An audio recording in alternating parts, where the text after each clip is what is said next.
Amigos, muy buenas tardes y bienvenidos a Nordeste Radio. Ya saben que estamos haciendo un recorrido conociendo a los autores, a los escritores que nos van a visitar el día 1 y 2 de mayo, aquí en Riaza, en el segundo certamen, Villa de Riaza. La verdad es que ya, pues un poco las ansias de las fechas que se aproximan y de lo bien que vamos a pasar y de las cosas que vamos a conocer, pues nos hace que el tiempo vaya un poquito más despacio. Vamos a saludar a Carmen Martínez Coello. Muy buenas tardes, ¿cómo estás? Muy buenas. Pues muy bien. Aquí también, pues con esa expectativa de literaria tan buena, ¿no? A la vista. Esto de juntarnos gente y poder hablar de cultura, poder hablar de Sí, literatura, sí, mira que sí. nos gusta. A tope.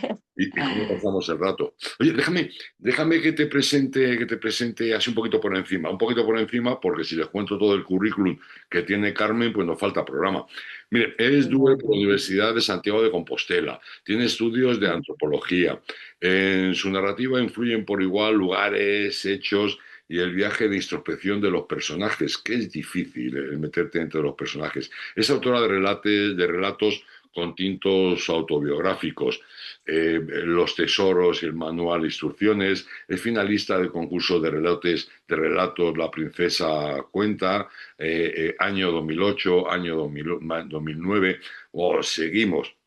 Ha publicado Esperanza y Estrellas por la Universidad de Alicante en la Revista Internacional de Enfermería y Humanidades, autora de las novelas En la Casa Grande, Asuntos sin resolver, en el año 2018 y 2019, Bajo el cielo más oscuro, Siete cuentos inquietantes y El desván de la memoria y Lala. Caramba, no sé cómo te da tiempo. Además, colabora en el periódico La Información de Galapagar, en Hispanidad Digital, en la revista gallega Asente Dorredor, o Borredor, Dorredor. Sí, Dorredor, equipo de cultura Dorredor. del Centro Gallego de Madrid y en actividades culturales del Ateneo de Madrid. Bueno, podríamos seguir, pero caramba, nos quedamos sin Sí, pues. programa. ¿De dónde sacas tiempo? Bueno, pues lo saco, porque bueno, la verdad es que para hacer las cosas que nos gustan siempre se saca. Para lo que nos gusta y a mí no es que me guste, es que para mí es vital escribir y dedicarme a las palabras, a las letras, a la creatividad literaria, es mi vida. Qué bueno. Oye, tienes un libro muy interesante, Bajo el cielo más oscuro, ahí que estamos viendo, y ahí bueno, tiene una controversia extraordinaria entre el sentimiento catalán, una visión bastante más objetiva sobre ello. ¿Qué encierra ese libro? ¿Qué encierra? Bajo el cielo más oscuro. Sí. Bajo el cielo más oscuro encierra una necesidad de contar un hecho que para mí todavía estaba trabajando, porque ahora ya estoy jubilada, estaba trabajando como enfermera en un pueblo de la zona periférica de Madrid, de la periferia, y estaba en el centro de salud, era una enfermera de familia. Y en mi consulta tuve la ocasión de enterarme de un hecho que me causó tal debacle interior que hasta que encontré la manera de contarlo no tuve descanso. Entonces, esto no fue así como de un día para otro, porque hasta que encontré, a lo mejor pasaron casi 2 años. Sí, es que no se oye bien, ¿no? No, yo te digo muy bien, te digo perfecto. Ah, sí, vale. Bueno, pues hasta que pasó un tiempo que, vamos, providencialmente, yo tengo un amigo que es experto, es catedrático de arte y tal, y él estaba haciendo un estudio sobre las pinturas negras y me regaló como un folletito y tal. De esto había pasado, de ese hecho que me enteré en mi consulta, casi 2 años.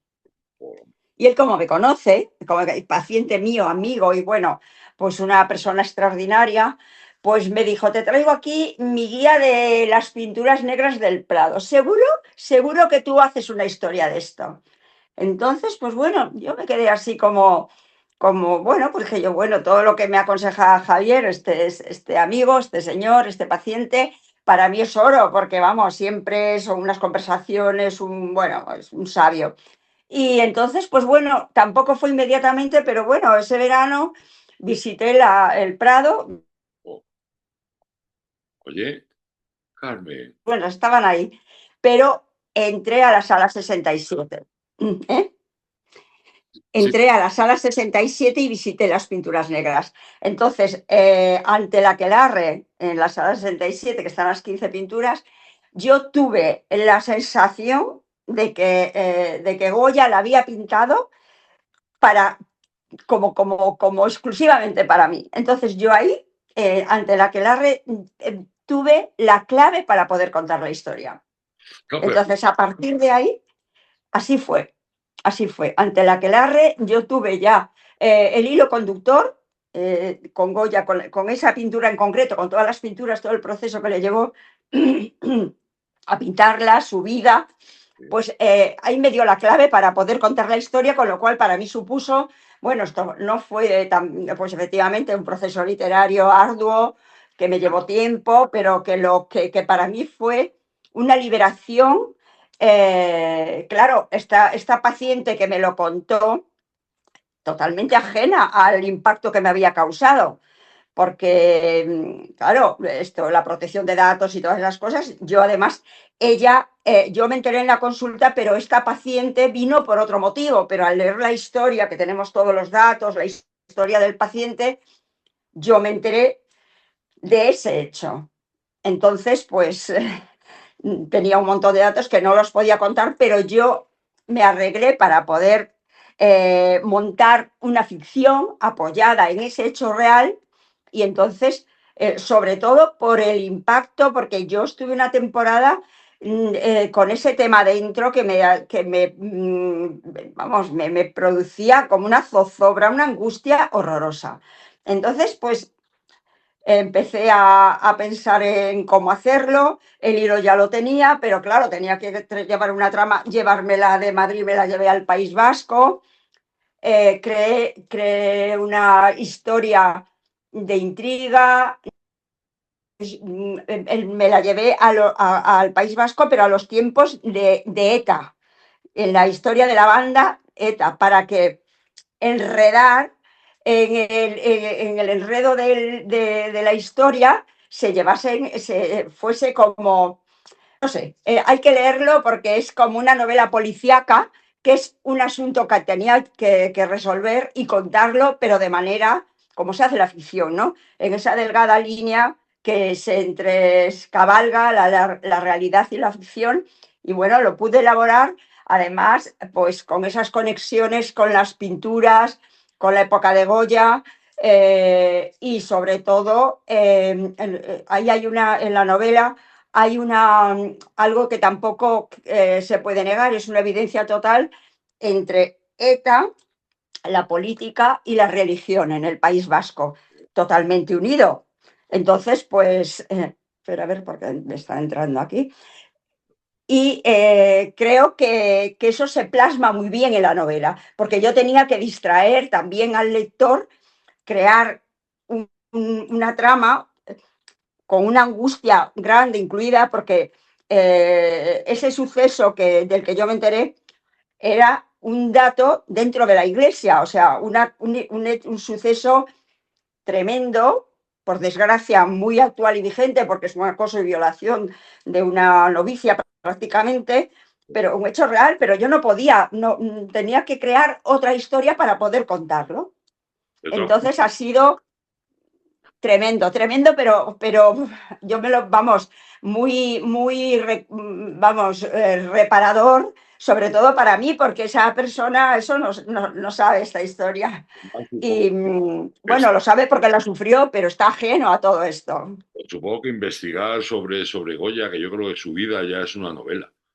Carmen, no te me vayas. ¿Me oyes, Carmen? Te oigo, a veces se te corta, Ah, no, a no. veces se corta la voz. Sí, bueno, yo te decía que el hecho de investigar sobre Goya, digo que ya es interesante porque realmente la vida de Goya es prácticamente una novela y que encierra muchos Sí, misterios. sí, sí, sí. Totalmente, totalmente. De hecho, Totalmente. Es que yo, a ver, quizá Goya en su tiempo también se sintió muy perturbado, muy agobiado por la sociedad que le tocó vivir en su aislamiento, también en su propia vida, ¿no?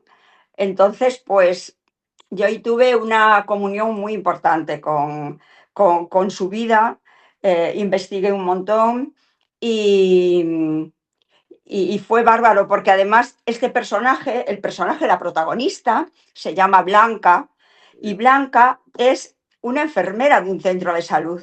O sea, yo, esa historia la cuenta la protagonista, que es una enfermera que se entera de ese hecho, pero está todo muy protegido, o sea, para poder elaborar la historia y claro, yo en primera persona tanto de una anamnesis de un caso, de las visitas a un convento, de todo el seguimiento de un enfermo, tanto psicológico como el estado mental, físico y todo, pues yo después de 25 años en Galapagar, pero toda una trayectoria de casi 40 años trabajando como enfermera, pues tengo un montón de recursos para tanto médicos, porque ahí hay lesiones, hay muchas cosas, ¿no?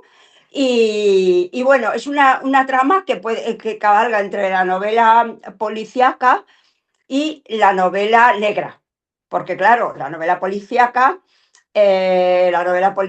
pues tiene pues esos unos escenarios como más ambientados y tal, y siempre acaba bien, aunque hay un proceso de investigación. Esto también lo toca porque yo me lo llevo al País Vasco a una familia que son familiares de un personaje de un histórico de ETA real, que además yo conocía a la familia porque familiarmente tenía contactos y por mis conexiones familiares en el caso Pertur. Entonces me lo llevé a el País Vasco, a la familia del Pertur, para que esta protagonista fuese situarla allí. Entonces, pues yo abarco también la investigación del caso que estuvo desde el año 76, del caso Pertur, hasta el año 2016, que se archivó definitivamente porque su cadáver no apareció nunca.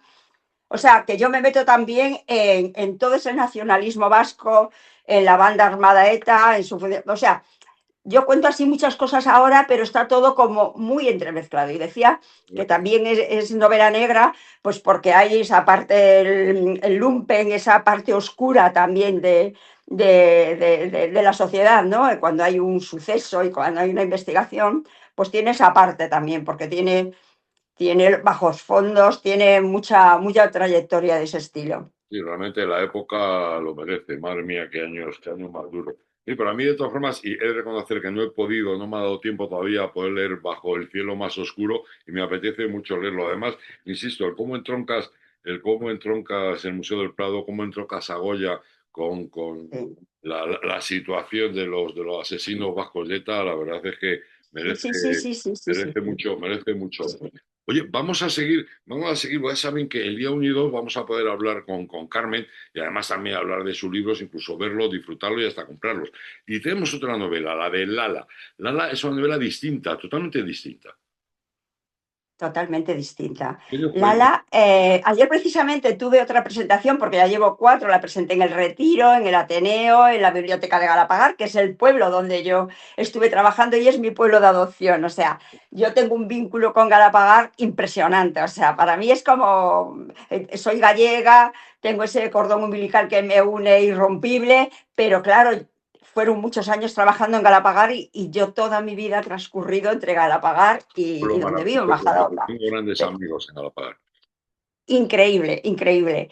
Y bueno, no sé de qué estábamos con este tema. Estamos hablando de Lala, de que la cabeza te mete. Bueno, pues Lala también la presenté allí y ayer la presenté en la biblioteca de Francisco Umbral de Majadahonda. Ah, sí.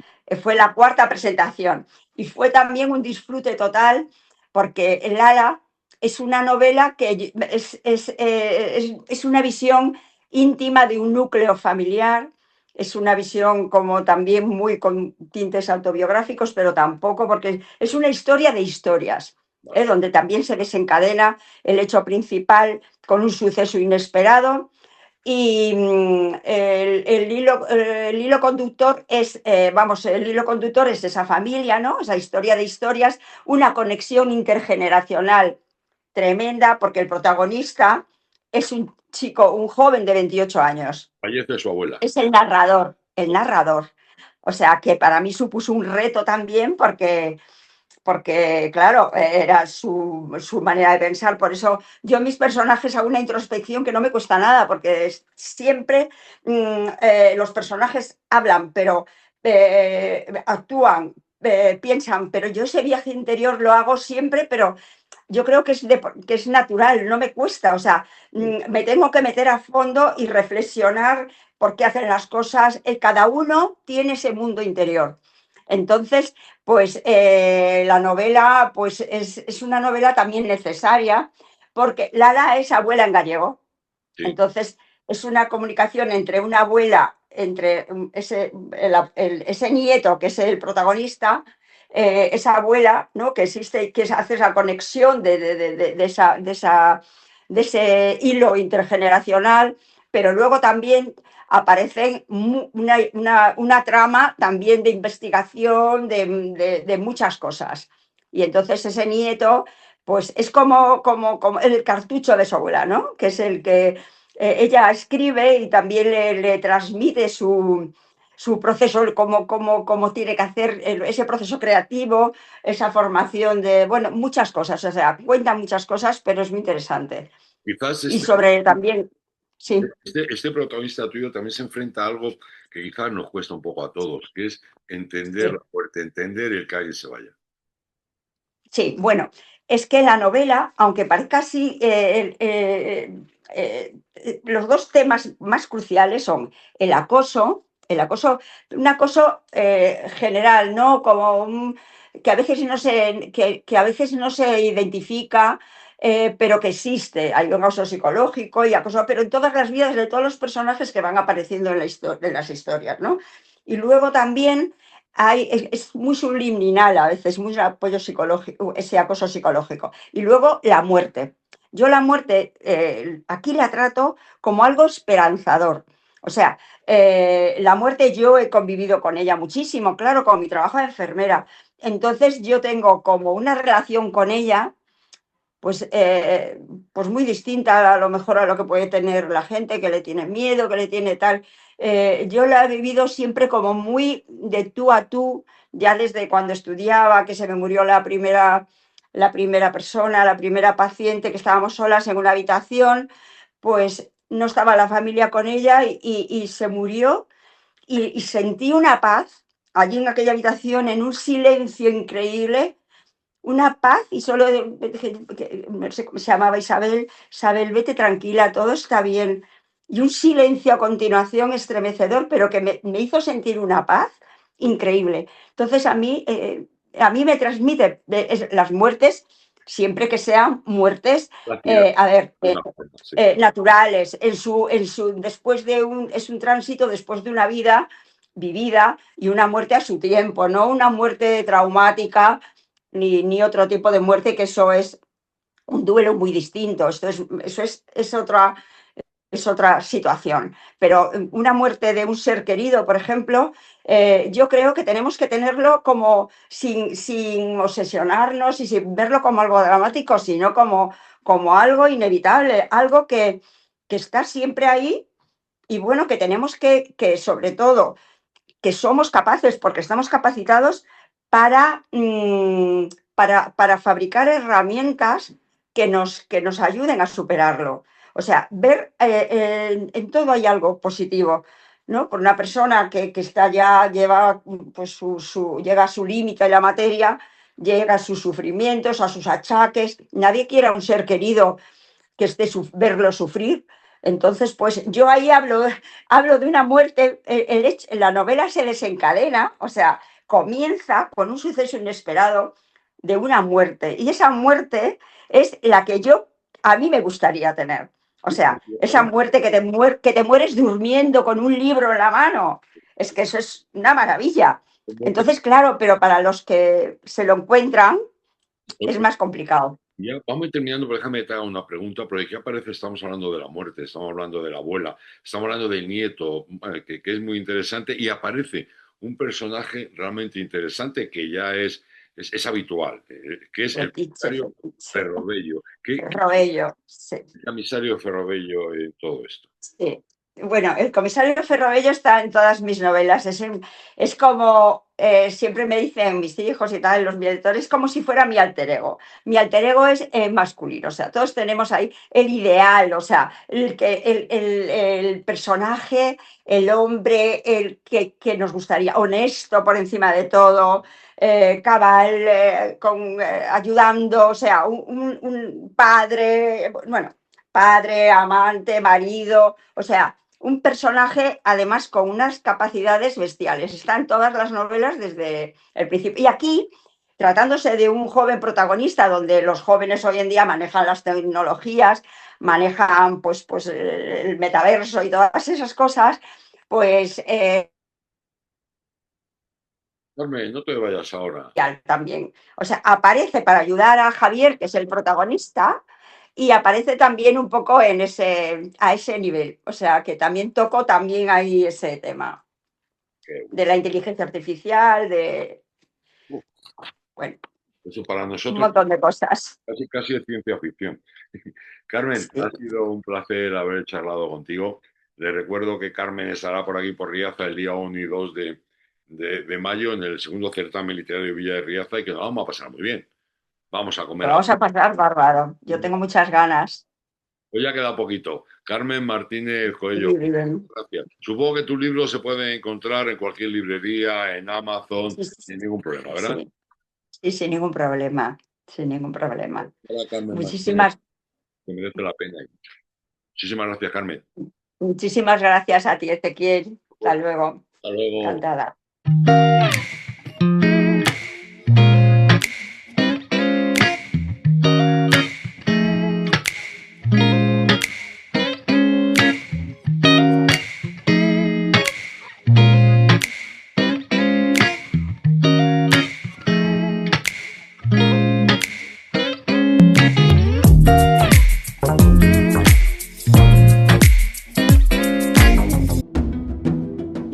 Hay lugares donde la vida no se cuenta, se vive. En nuestros pueblos las aulas se llenan de danza y música, las puertas permanecen abiertas y las manos aprenden y enseñan. Hay quien cuida la tierra, quien la recorre corriendo o en bici. Y quien mantiene vivos los caminos y las carreteras. Porque detrás de cada pueblo hay personas. Diputación de Segovia. Nuestros pueblos. Nuestra fortaleza.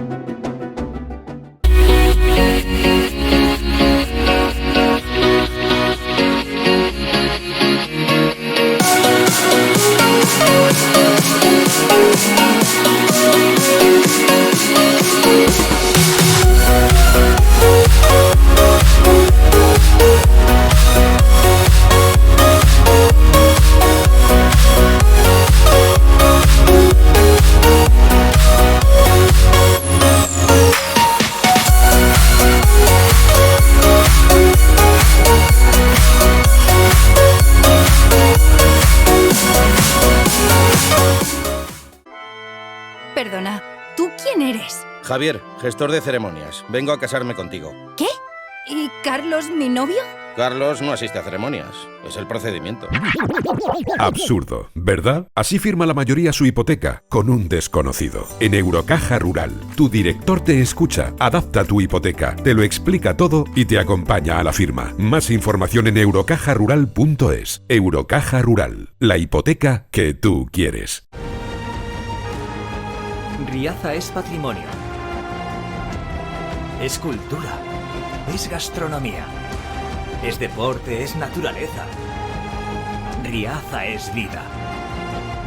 Ven y disfrútala. Riaza, el pueblo más sano.